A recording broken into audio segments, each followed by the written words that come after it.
Rëndësia e rolit të babait në familje. Me këtë temë i drejtohem çdo babai dhe çdo të riu që pret të bëhet baba së shpejti.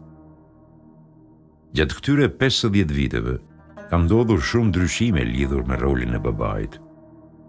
Më parë, babai konsiderohej si edukues, këshillues, burim vlerash, burim morali, i cili kultivon logjikën dhe racionalen të fëmijët për krah dhemshurisë dhe dashurisë së nënës. Ai shihej si burimi i sigurisë dhe modeli më i mirë për fëmijët, dhe kjo deri para 50 vjetësh. Që atëherë ndodhi një transformim i rrezikshëm dhe plot pasoja negative në këndvështrimin ndaj babait dhe rolit të tij. Për gjatë dy temave, ne do të përpiqemi ta ndryshojmë këtë mentalitet, pasojat e cilit kanë qenë shumë të rënda. Gjatë këtyre 50 viteve, babai ja ka lënë në dorë gjithçka nënës. Ai sikur ka bërë prokur, duke ja besuar të gjitha kompetencat asaj. Roli i babait u kufizua vetëm me sigurimin e të hollave, sa kaq nëna duhet të merrej me edukimin e fëmijëve. Unë e di që jeta është e vështirë dhe u është imponuar shumë prindërve që të udhtojnë jashtë, të punojnë natë e ditë, të qëndrojnë larg familjes e tjerë. Në fundit, edhe unë vetë jam prind dhe vetë pozicioni që kam më detyron të udhtoj shpesh. Por pyetja që shtrohet është: përse i linde fëmijët? Dhe a është e drejtë që të autorizosh nënën e fëmijëve për edukimin e tyre? Objektivi ynë me këto dy tema është që të anulojmë këtë mënyrë të menduari dhe të vepruari. Ne duam që këtë autorizim ta konsiderojmë të paligjshëm dhe përpasoj se cili prej dy prindërve të marrë përgjegjësitë e tij. Sot jemi dëshmitar që shumë etër autorizojnë nënat për edukimin e fëmijëve. Nënat autorizojnë shërbëtorët, dadut, të cilat ndërrohen çdo ditë dhe fëmijët mbeten pa edukues. Një formë trajtimi e tillë është haram, jo vetëm se fëmijët nuk edukohen siç duhet, por është haram edhe sepse dëmton imazhin e muslimanit dhe sepse ndërpritet edukimi pozitiv. Ti, o baba, je konsideruar si burimi i vlerave dhe modeli më i mirë për fëmijët.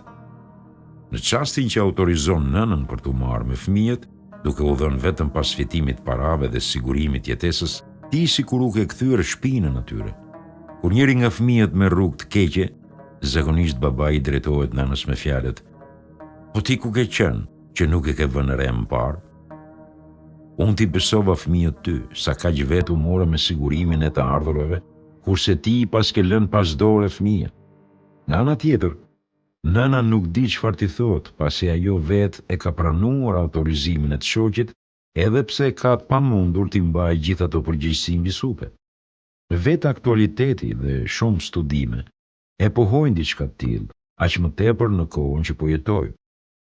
Një varg që nuk shtyhet me dy lopata, thjesht rrotullohet në vend, pa ecur para as edhe një pëllëmb.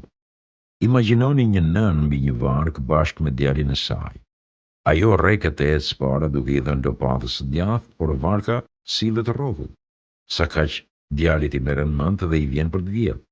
Ajo që ka ndodhur gjatë këtyre 50 viteve i ngjan shembulli të mësipërm dhe padyshim që është një ndër gabimet më të mëdha. Babai ka rolin dhe vendin e tij në edukimin e fëmijëve. A nuk je ti, o baba, ai që deshi ti lind këta fëmijë? A nuk je ti ai që u gëzua kur lindem? Përse nuk merresh me edukimin e tyre tani? Përse ja ke lënë gjithçka nënës tyre? Mos thuaj se kërkon t'i arsimosh në shkollat më të mira. Nëse nuk jeton me ta dhe nuk i edukon, nuk ka përse t'i çosh në shkollat më të mira. Koha që prindi kalon me fëmijën është shumë herë më e shtrenjtë, më e dobishme dhe më e vyer se gjërat materiale. Të kushtosh kohë fëmijëve do të thotë shumë për ta. Do të thotë se modeli dhe shembulli më i mirë është në mesin e tyre, do të thotë se burria është e pranishme. Kurse nëna nuk do të mundet e vetme ta luajë edhe rolin e babait. Të tërhiqesh nga familja me pretekstin e sigurimit të të hollave, nevojshme, sa kaq gruaja të merret me fëmijët, është ide e gabuar.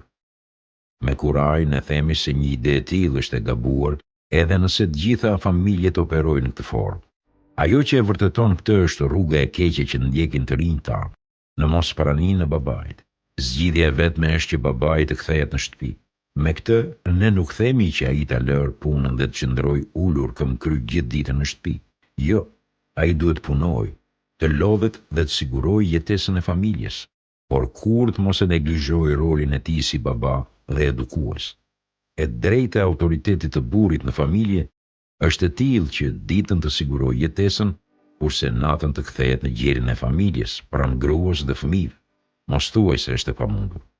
Nëse nuk do të qëndrosh me fëmijët dhe gruan, do të dalësh me shoqërinë kafene. Përse të mos kenë prioritet fëmijët dhe familja jote? Nuk ka kënaqësi që krahasohet me atë të fëmijëve. Si baba dhe si njeri, kënaqësinë e shoqërimit me fëmijët nuk e zvendëson asgjë tjetër. Ka prindër të cilët kur kthehen nga puna, hapin derën dhe shkojnë direkte në dhomë të gjumit për të ushtrirë dhe qetësuar. Askush nuk duhet guxojë të flas apo akoma më keq të luajë teksa ai pushon.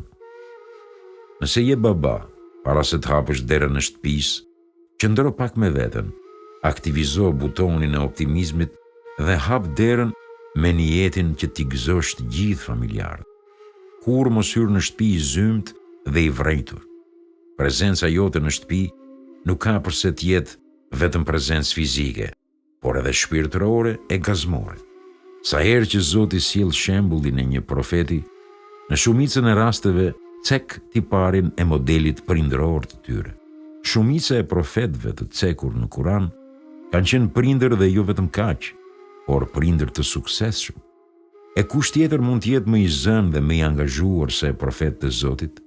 Megjithatë, ata gjenin kohë për t'ju përkushtuar fëmijëve të tyre. Profeti Daud, paqja e Allahut qoftë mbi të, ju përkushtua edukimit të djalit të tij Sulejmanit, paqja e Allahut qoftë mbi të, saqë ky u fundit i trashëgoi dhe i nxuri të gjitha dijet, derisa Zoti e gradoi si profet dhe pejgamber.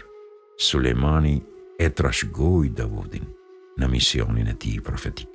Fëmijët tuaj janë gjaku dhe mishi juaj.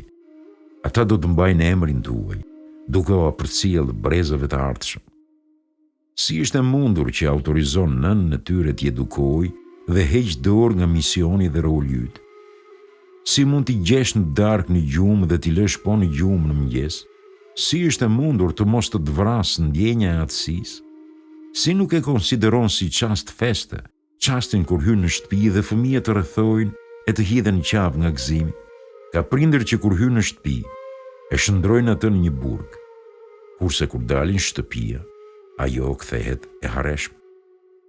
Profeti Muhammed, paqja qoftë mbi të, ka thënë: njeriu më i ligë është ai që kur hyn në shtëpi, dridhet e shoqja dhe marrin arratin fëmijët. Sa kaq, kur del nga shtëpia, gëzohet e shoqja dhe kthehen fëmijët. Profeti Ismail, paqja e Allahut qoftë mbi të, u rit dhe u edukua nga jati Ibrahimi, paqja e Allahut qoftë mbi të, i cili ishte i kujdesshëm dhe i interesuar për edukimin e tij. Nga që ishte shoqëruar me djalin e tij, Ibrahimi, paqja e Allahut qoftë mbi të, i kërkonte ndihmë edhe në çështjet madhore.